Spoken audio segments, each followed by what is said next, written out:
Okay, it's not a topic people really like to talk about, but it's very important because it's a big problem in schools. We're talking about head lice, and there are a lot of misconceptions about these annoying little bugs that are a real pain to get rid of. And here to sort it all out for us is pediatrician Dr. J.J. Levenstein, who's been named one of the best doctors in America. And we're so glad that you've come back. It's good to see you. Thanks for being here. For starters, I think we need to clear something up. I think a lot of people think that a child or an adult who has lice has poor hygiene, and that's why they have it, but that's not the case. That's simply not true. Although lice is more prevalent in crowded conditions like schools or crowded households, lice knows no bounds. So children from every socioeconomic and every cultural background are susceptible to being infested with lice. Okay, so while some children might have symptoms of itchiness, sometimes there are no symptoms at all. So what should parents be looking for? Well, I think they should look at the places on the scalp where lice like to go. So the typical locations are behind the ears, the nape of the neck, and the hairs on the back of the neck. Those are the strike zones for most lice. And so examining the hair for active crawling lice or looking for nits close to the scalp, which look like tiny grains of adherent rice. Very, very small. Very, very, very small. Okay. Are where the money is. Okay, now let's talk about what you do when you do find some, because I know a lot of over-the-counter remedies don't really work. Well, first of all, don't panic. There is help out there, and it does require a lot of commitment on a parent's part to help treat lice. It's a process. So we hear about RID a lot. Does that work?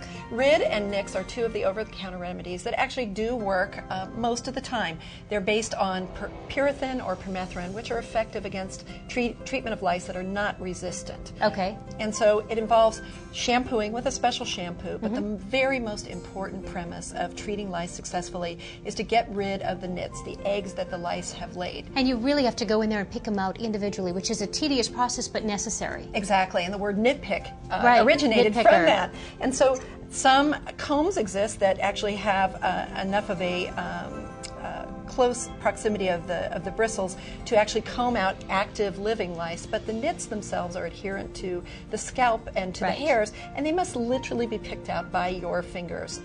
That's the most effective way. So after a parent shampoos with one of the over-the-counter preparations, hair should be divided up. These clips are great. Little tiny sections, right? Yeah, little 1-inch sections, and literally with magnifying glasses of bright light and a lot of patience, go through strand by strand and comb through and pick through with your fingers.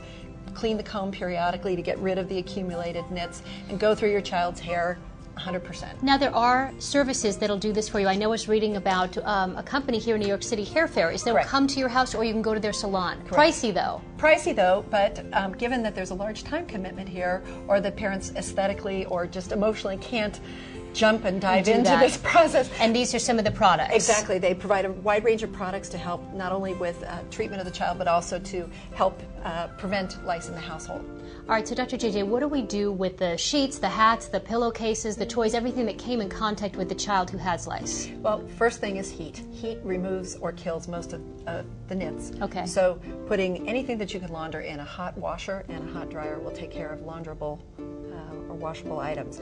For things that you can't wash, precious toys, big pillows, just bag them in garbage bags or trash bags and take them away from human contact for a couple of days. And they die off? And the lice will die or the nits will die, and then you can just vacuum them and you're good as new. All right, let's talk about alternative treatments or home remedies. There are some things that actually work. There are many, and there is no real science and no large study that has proven one to be more efficacious than the other, but anecdotally, we hear from parents about successes with certain things, with certain household items. And you have some. I do.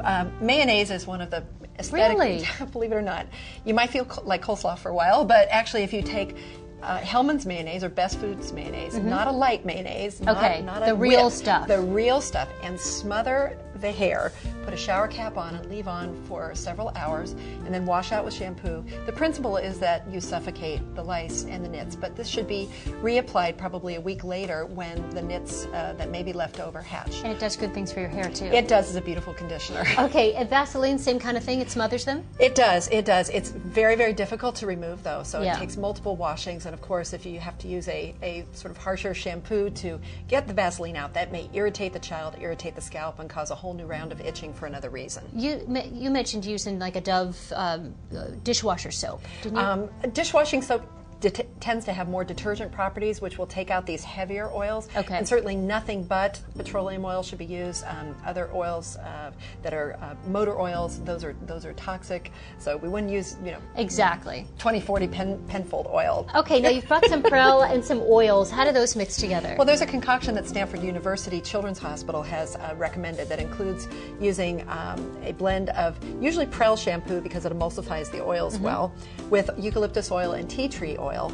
And this is shampooed into the hair and left on for a few hours and then shampooed out. Tough on the eyes, though. Very tough on the eyes. The eucalyptus. You have to be very, very difficult because the oils are volatile. So there's specific instructions actually on their website that will walk you through this approach. Okay, if you've tried the prescription things or the over-the-counter, you've tried home remedies, nothing's working, when should you contact a doctor? Well, good rule of thumb is if you've gone 2 rounds of medication, either over-the-counter or home remedies, and you've really gone at it with the nitpicking and the lice still come back or they're still viable, then you should call your physician for a prescription. Okay, and finally, is there a way to prevent them altogether? Because I know it's tough in school, but is there something your kids can do? Can you do anything? Well, I think there are a couple of principles to live by. One is don't share combs, brushes, hair ornaments, and hats with other kids, especially in the face of a lice outbreak. They don't really jump, though. They don't jump, okay, but they can live on a surface, and if it's close enough to human hair, a louse can crawl over, not fly over, pole vault over. Gotcha. The other principle is that if your child's going to a batting cage, if your child is riding a bike or going to a sports arena where they need to use a helmet, bring their own helmet and not use the helmets that have been used by other children. Very good advice. Dr. JJ, thank you so much. You've cleared up a lot of the misconceptions about lice. We appreciate your coming in.